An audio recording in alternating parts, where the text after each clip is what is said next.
Supreme court ने फैसल वावडा और मुस्तफ़ा कमाल को तौहीन अदालत पर शोकॉज नोटिस जारी कर दिया। फैसल वावडा और मुस्तफ़ा कमाल से 2 हफ्ते में जवाब तलब। बादी नज़र में तौहीन अदालत हुई है सुप्रीम कोर्ट का हुक्मनामा। और चीफ जस्टिस की जानिब से ये कहा गया कि हमें पता है कि हमारी अदलिया कौन से नंबर पर है, गालियां देना मुनासिब नहीं है। इसी से मुतालिक मजीद तफसीलात लेंगे नुमाइंदा दुनिया न्यूज़ हसीब मलिक से। हसीब, क्या अहवाल रहा समात का मजीद? देखिए, ये फैसल वावडा की जानिब से इस्लामाबाद प्रेस क्लब के अंदर प्रेस कॉन्फ्रेंस की गई थी, जिसके ऊपर गुज़िश्ता रोज़ सुप्रीम कोर्ट की तरफ से आज खुद नोटिस लिया गया था और उसके ऊपर आज समात हुई है। Chief justice of Pakistan justice Qazi Faez Isa की सरबराही में ये 3 रुकनी बेंच था जिसने समात की है। अदालत ने जो है मुस्तफ़ा कमाल और फैसल वावडा को शोकाज नोटिस भी जारी कर दिए हैं और आइंदा समात पर जो है जवाब जमा करवाने का भी हुक्म दिया है। इसके साथ साथ अदालत ने पैमरा को भी जो है वो कहा है कि वो जो प्रेस कॉन्फ्रेंस थी उसकी जो है वीडियो और साथ में ट्रांसक्रिप्ट जो है वो अदालत में जमा करवाएं। इसके साथ साथ आज जो कार्रवाई हुई है तो समात के आगाज़ में एडिशनल अटॉर्नी जनरल जो थे वो रोस्ट्रम पर आए थे और उनकी जो है अदालत की तरफ से इस्तफसार किया गया कि क्या आपको लगता है कि तौहीन अदालत का ये इसके ऊपर इतलाक़ होता है जो प्रेस कॉन्फ्रेंस की गई है, जिसके ऊपर एडिशनल अटॉर्नी जनरल की जानिब से अदालत को आगाह किया गया कि वीडियो यूट्यूब के ऊपर भी म्यूट वीडियो जो है वो इस वक्त मौजूद है, पर लेकिन इसके ऊपर जो है वो कुछ कहा नहीं जा सकता। इसके साथ साथ चीफ जस्टिस की तरफ से ये रिमार्क्स दिए गए कि मेरे ऊपर भी बहुत ज़्यादा तनकीद की हुई है और मैंने जो है एक सब्र का मुजाहरा किया था और इसका मतलब ये नहीं है कि जो है एक इदारे के ऊपर जो है तनकीद की जाए और एक इदारे के ऊपर तनकीद करने की वजह से जो है और मेरे जो साथ कुलीग्स हैं उनके ऊपर तनकीद करने की वजह से जो है मुझे शोकाज नोटिस जारी करना पड़ रहा है। और इसके साथ साथ अदालत की तरफ से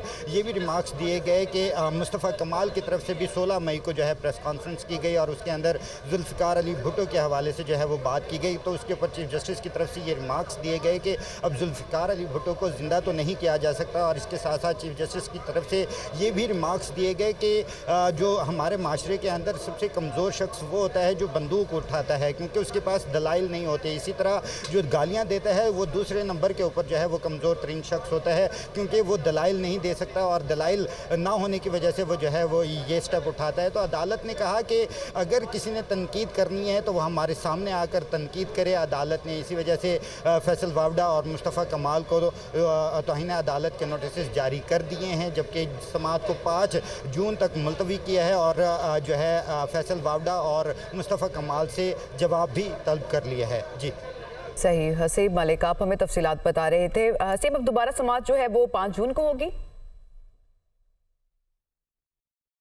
अब जो है समात वो 5 जून को होगी और 5 जून को पैमरा को जो नोटिस जारी किए गए हैं, पैमरा ट्रांसक्रिप्ट समेत और जो प्रेस कॉन्फ्रेंस की गई थी फैसल वावडा की जानिब से उसका वीडियो रिकॉर्ड जो है वो तलब किया है अदालत ने। साथ साथ फैसल वावडा और मुस्तफ़ा कमाल को नोटिस जारी किए हैं और उनसे भी जवाब तलब किया है। तो आइंदा समात पर इन जो मुस्तफ़ा कमाल और फैसल वावडा हैं इनकी तरफ से जो जवाबात जमा करवाए जाएंगे उसके ऊपर जो है समात होगी। और साथ साथ जो पैमरा से वीडियो जो मांगी गई है और इसके साथ साथ ट्रांसक्रिप्ट जो मांगा गया है वो जो है वो तलब किया गया है। तो अहम समात आइंदा समात पर होने जा रही है। इसके साथ साथ जो है अदालत में जो समात हुई थी उसके अंदर काफ़ी जो है वो रिमार्क्स दिए गए। अदालत का ये कहना था कि लाजमी नहीं है कि किसी के बाप के गुनाहों का जो है आइंदा समात 5 जून को होगी। इसी पर बात करने के लिए ब्यूरो चीफ इस्लामाबाद अदील वराइश भी हमारे साथ मौजूद हैं। अदील, जैसा कि जो समात है वो मुलतवी कर दी गई है 5 जून तक और 2 हफ्तों में जवाब जमा कराने के लिए कहा गया, अगर 2 हफ्तों में जवाब तलब नहीं किया गया तो फिर क्या कार्रवाई हो सकती है? देखिए, अब बुनियादी तौर पे तौहीन अदालत की कार्रवाई का जो पहला मरला है उसमें जिसमें शोकाज नोटिस जारी कर दिया जाता है और वो शोकाज नोटिस जारी कर दिया गया, इजहार वजू का नोटिस कहा जाता है।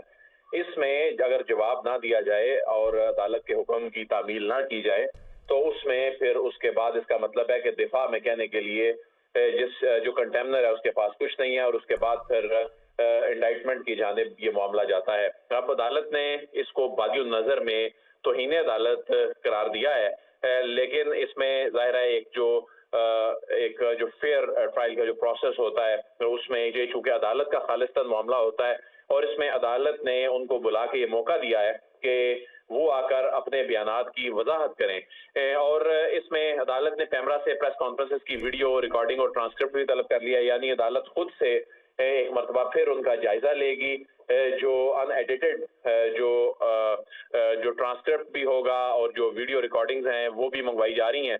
तो उसके बाद अगर फैसल वावडा मुस्तफ़ा कमाल जो हैं वो अपने जो दिए गए बयानात हैं उस पर अदालत को मुतमिन नहीं कर पाते, क्योंकि अदालत तो इसको बादियो नज़र में तौहीन अदालत करार दे रही है।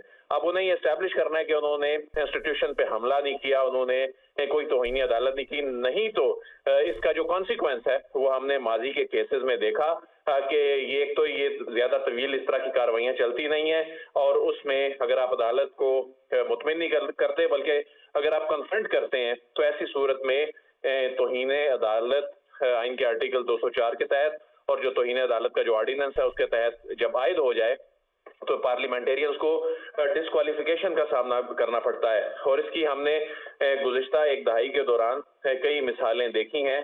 जो अरकान पार्लियामेंट जो हैं उनको अपनी नशिस्तों से हाथ भी धोने पड़े।